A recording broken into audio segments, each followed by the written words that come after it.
Imagine a master thief, right? But one who doesn't just steal fortunes. He actually toys with the police, constantly outwits the sharpest detectives, and sometimes, surprisingly, even acts like, well, like a kind of hero. Mm-hmm. Welcome, dear listener, to the really enigmatic world of Arsène Lupin. You often hear him called the gentleman cambrioleur. The gentleman burglar, yeah. It's such a great description. It really is. It perfectly captures that unique blend he has of, cunning, charm, and just audacious criminality. Absolutely. So today we're diving deep into Lupin's world. He's captivating, and he's so much more than just a thief. Oh, much more. He's a master of disguise, for starters. A brilliant strategist. And a psychological manipulator, too, wouldn't you say? Definitely. Par excellence. Our guide today is some fascinating excerpts from gentleman-cambrioleur.pdf. It's a collection of tales that really show his incredible methods and how his character sort of evolves. Right. And our mission here is to unpack the genius behind this legend.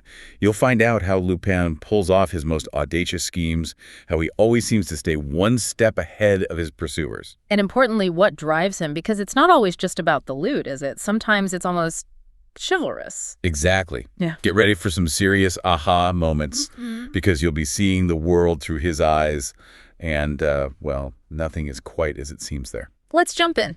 Okay, so our first glimpse of Lupin. We're on a ship, a fancy transatlantic liner, the Provence. It's like a little society floating across the Atlantic. All contained. And then, boom, the wireless telegraph, this newfangled thing, sends a chilling message. Yeah, just a partial one, though. It says, Arsène Lupin is on board, but, and this is key, only the first letter of his alias is known, just R. Which immediately narrows it down. 13 first-class passengers. And the narrator, who's telling the story, figures one of them is this guy, Mule Rosaine. And what's fascinating right away is how Lupin, before we even really meet him, is already exploiting human nature and this new technology. How so? Well, that single letter R, it just creates instant suspicion, fear. Puts everyone on edge. Totally.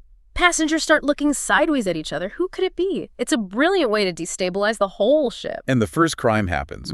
Lady Gerland's jewels are stolen. But it's not like a smash and grab. No, far from it. The thief carefully picks out only the finest, most valuable, least space-consuming stones.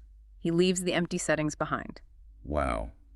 That says something right there, doesn't it? It signals discernment, a refined method, someone who appreciates quality. Even the narrator thinks, hey, maybe the jewels could be hidden in my Kodak camera. A little hint, maybe, about how Lupin thinks, where he might hide things. Could be. Leaving no obvious trace. It's all about the psychology, too. The terror on the ship just grows. People realize Lupin could be anyone. Even respected people like Major Rossin or the Marquis de Riverdun. Exactly. He's not just taking valuables. He's stealing their sense of security. Okay, but then comes the classic Lupin twist. M. Rosaine, the #1 suspect. Where? He's found tied up, bound and gagged, and robbed of 10,000 francs. Oh, wait. And pinned to him a card. Clear as day. Arsène Lupin gratefully accepts Monsieur Rosaine's 10,000 francs. In Lupin's own handwriting. Whoa! So that instantly clears Rosaine. Right. But it deepens the mystery. Everyone's baffled. Why would a master thief do that? Why reveal his supposed identity like that? And that is the core of Lupin, isn't it? It's not just the money. It's control. It's reputation. It's the thrill of the game itself. He's messing with their minds. Completely. Sowing confusion, setting the stage for what's next. And by doing this, then vanishing from the ship, he leaves Inspector Johnny Marr, who's waiting at the port, absolutely stumped. Empty-handed. It's psychological warfare from the get-go. A masterclass. So he leaves the poor passengers on the Provence totally confused. But Lupin doesn't rest, does he? His ambition just keeps growing. Next stop. Ah, yes, the castle. Here we see him move from, reacting and misdirecting to proactively orchestrating this incredibly audacious heist. Audacious isn't the word. Baron Cahorn gets a letter from Arsène Lupin himself. And it's not just any letter. It lists meticulously everything Lupin plans to steal. Paintings by Philippe de Champagne, Rubens, a Watteau. He even corrects the Baron about a fake Watteau he owns. Doesn't he just? Plus furniture, tapestries, a Renaissance chest, jewelry. Yeah. The works. And then he demands the Baron ship it all to Batignolles Station. Or else? Or Lupin will come and remove it himself on the night of September 27th to 28th. The nerve. It's not just a threat, is it? It feels like a challenge. Exactly. It's an invitation to play, delivered with this impossible level of knowledge about the castle's contents. He's playing with the Baron's fear, almost daring him. So the Baron naturally is terrified. He calls for help from Inspector Ganimard. The famous Ganimard, who ironically has just arrested Lupin, supposedly back on the Provence, and is now trying to take a vacation, fishing, I think. Right, and Ganimard initially just brushes it off. He says, Arsène Lupin doesn't make such blunders. One doesn't warn people one intends to rob. The irony. Because that's exactly what Lupin does. And Ganimard saying that is precisely what Lupin is counting on. How so? He knows how his enemies think. He knows they'll see the letter as an obvious, clumsy mistake. He uses their assumptions against them. Okay, but the real masterstroke, that gets revealed later, right? When Ganimard visits Lupin in prison. Oh, yeah. That's where Lupin lays it all out, how he turned the Baron's own defenses against him. The key insight. He needed to be invited into the supposedly impenetrable castle. Invited? How? He arranged for one of his best accomplices to pose as Ganimard. He even dropped hints about this Ganimard being in the area in a local paper, Le Réveil de Quebec. So the Baron reads this, thinks, aha, Ganimard is nearby, and seeks his help. Predictably, yes. The desperate Baron offers this fake Ganimard 3,000 francs for protection on the very night Lupin said he'd strike. Wow. So Lupin basically engineered the problem, then offered the solution, which was his own team. It's incredible foresight. He creates the conditions for his success. He manipulates everyone, including the real Ganimard, essentially making them help him commit the crime. And the fake Ganimard brings his own henchmen. Lupin's guys, yeah. While the fake Ganimard pretends to sleep on watch, the henchmen use ropes, a boat, clear out the valuables through a window, load them onto an auto truck, slick. But the audacity doesn't stop there, does it? Yeah. What happens afterwards? Get this. The real Ganimard later finds out that Lupin's accomplice, the fake Ganimard, actually negotiated with the Baron to return the stolen goods for 100,000 francs. No. Yep. The Baron paid up and withdrew his complaint. Lupin, still sitting in prison, brags about having the budget of a large city. He literally funded his operation from jail. That's just unbelievable. And adding insult to injury. When Ganimard leaves the prison. Lupin gives him back his own watch, which Lupin had apparently stolen earlier. Seriously? And then, just to rub it in, he shows off another watch, a thick gold one, saying he lifted it from Jules Bouvier, my investigating judge. Pure theater. It's not just cunning, it's showmanship. He wants everyone to know who they're dealing with, even behind bars. It's about the legend as much as the loot. So Lupin's mastery isn't just about these grand heists. He's also brilliant at vanishing, right? Escaping impossible situations, changing identities. Oh, absolutely. His escape artistry is just as impressive. Let's talk about that first escape, which was really more of a bluff, a piece of public theater. Right, the coded message. It gets intercepted from his cell. Something about a salad basket. Yeah. Le panier a pris la place d'autre. The police van, the salad basket, has taken the other's place. Then it gets cryptic. 8 sur 10 sont préparés. 8 out of 10 are prepared. Something about pressing a plate with your foot. La plaque se soulève de en bas. The plate lifts top to bottom. Right. And de Duza says, tous les jours, HP attendra. From noon to 4 p.m. daily, HP will wait. HP meaning horsepower, a car. So it sounds like a classic escape plan. Van, hidden mechanism, getaway car. Exactly. And they take him out alone in the van. There's traffic jam. Perfect opportunity. He uses the mechanism, slips out, seems to vanish.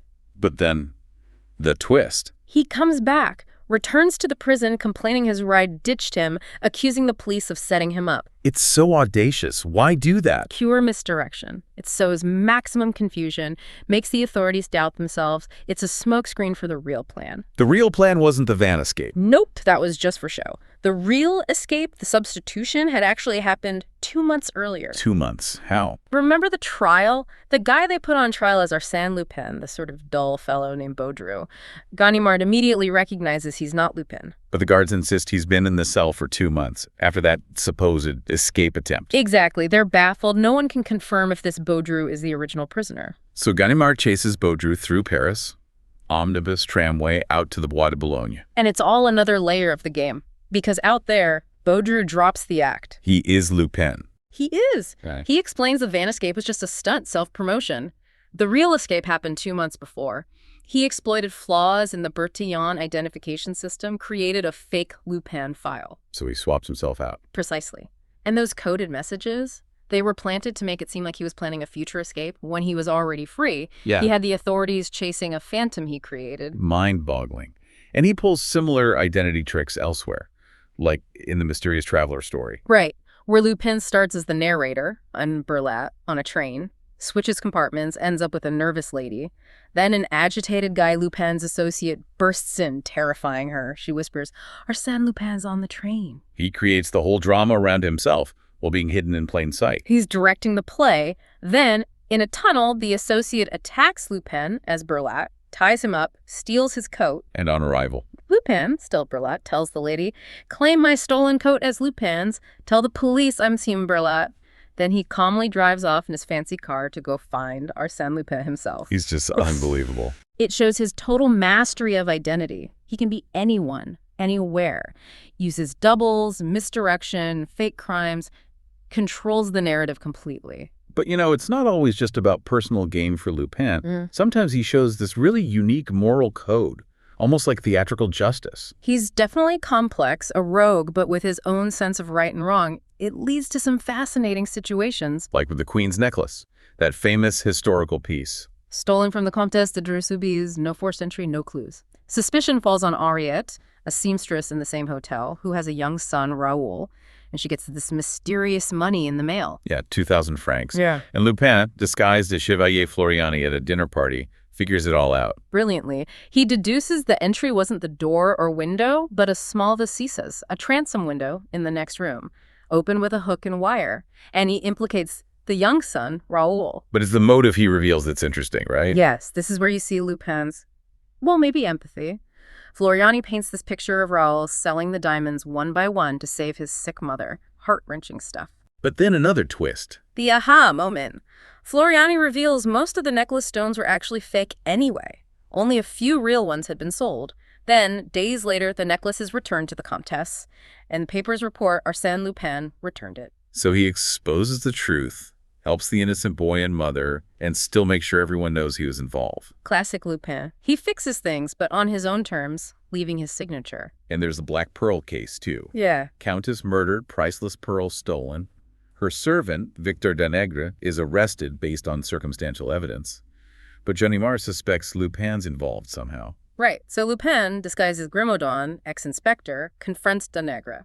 But he doesn't just accuse him, he presents this complete set of damning evidence he's somehow gathered. Like what? The stolen key Danègre used, the actual murder weapon, a knife with rust stains, even Danègre's thumbprint from the wall. Wow. How does he even get that? Who knows? But it forces Danègre to confess and reveal where the pearl is hidden. Lupin recovers it. Even though Danègre might have gotten off otherwise. Exactly. Lupin tells the narrator it would be immoral for a murderer like Danègre to keep such a treasure. He's judge, jury, and retriever of stolen goods, his own justice system. It's fascinating. And then there's the Seven of Hearts. That's a really complex one, involving espionage. Super complex. Secret submarine plans stolen by these guys, the Varan brothers, sold to a foreign power. But they're also blackmailing M. Andermatt using his wife's love letters to the submarine designer, Lacombe. A real mess. How does Lupin, juggling disguises as Salvatore the journalist and Monsieur Daspry, sort this out? Layers upon layers of deception. He engineers this confrontation between Andermatt and one of the Varan brothers, Alfred. And Lupin, the narrator, and Madame Andermatt are secretly listening in. So he gets them all in one place. And through brilliant maneuvering, recovers both the submarine plans and the compromising letters. Okay, so he saves the day. But what does he do with the plans and the money he gets? This is the kicker. He donates the original plans to the French Minister of the Navy. And the 20,000 francs he cleverly got from Varan, he uses it to start a public fund to build the first French submarine based on those very plans. So he's a thief, but also a patriot, a public benefactor. Exactly. He protects the wronged, punishes the villains, and achieves a socially beneficial outcome. All through illegal means, sure, but it really blurs that line between anti-hero and most hero. Okay, so if Lupin is the ultimate gentleman burglar, the mastermind, who could possibly match him? Well, the stories give us a worthy rival. Herlock Sholmes. Herlock Sholmes. Sounds familiar. Indeed, their clashes are legendary. It's a real battle of wits. Like at Tiber-Mesnil Castle, where this guy, Georges Venn, is bragging about his treasures and a lost family secret about a hidden room. The secret involves a clue left by kings. Tiber-Mesnil, 2612. It's the perfect setup. And Lupin, disguised this time as Horace Valmont, is right there at dinner, and he just figures it out. Instantly. The 2nd, 6th, and 12th letters of Tiber-Mesnil are HRL, which stand for Hache, axe, Tournois, spins, and s'ouvre, opens. The mechanism for a hidden rotating library. Incredible. Seeing patterns no one else does. That's Lupin. And then as Valmont, he dramatically announces he's going to rob the castle that night, before Herlock Sholmes, who's apparently on his way, can even arrive. He throws down the gauntlet again, right in front of the owner, and Sholmes. Devon is actually intrigued, maybe a bit arrogant, and even drives Valmont partway. Lupin then executes this perfectly timed heist. His team goes in through the secret library passage. Takes everything. Furniture, tapestries, paintings. Yep. Meticulously cleared out. He even bumps into a young girl, Miss Underdown, during the robbery and promises her everything will be back by 3 p.m. the next day. Does he keep the promise? Of course. Precisely at 3 p.m., military vans pull up, delivering all the stolen treasures back with an official order from a Colonel Bovell. Authorities are completely mystified. And then Sholmes arrives. Only then, looking surprisingly ordinary, like a good bourgeois, Lupin, still as Valmont, greets him. What's Sholmes' reaction? Frustration. He says if Devon hadn't announced his visit, Lupin would have been caught. But Sholmes also quickly figures out the HRL code and finds the secret passage, showing his own brilliance. So it's a meeting of minds. Definitely. And later, they meet on a path. Sholmes gives Lupin this incredibly intense look. Lupin feels like he's been completely seen through, seized, imprisoned, recorded. He actually wonders if Sholmes recognized him. A rare moment of uncertainty for Lupin. Seems like it. And then he speaks to Miss Nellie, the young woman from the Provence, reminding her of their meeting, asking her not to judge him too harshly, hoping she still sees the old him. He's worried about Sholmes. So this rivalry, it's more than just cops and robbers. Oh, yeah. It's a clash of intellects. Two titans respecting each other's game. It shows how much Lupin thrives on that challenge, on outsmarting the smartest. The game is definitely as important as the prize for him. Maybe more. So as we wrap up this deep dive, we've seen Arsène Lupin as just this incredibly multifaceted character. Definitely. Master of disguise, brilliant planner, psychological strategist, playing people and systems like a chessboard. He's not just stealing. He's performing. He's solving mysteries. Sometimes he's even dishing out his own kind of justice. He manipulates, absolutely, but often for what he sees as a greater good, or at least a more interesting outcome. He really is the gentleman cambrioleur. He just confounds expectations, challenges our ideas of right and wrong with every single move. The stories make you question those easy labels, hero versus villain. You start to appreciate the artistry, even in the deception.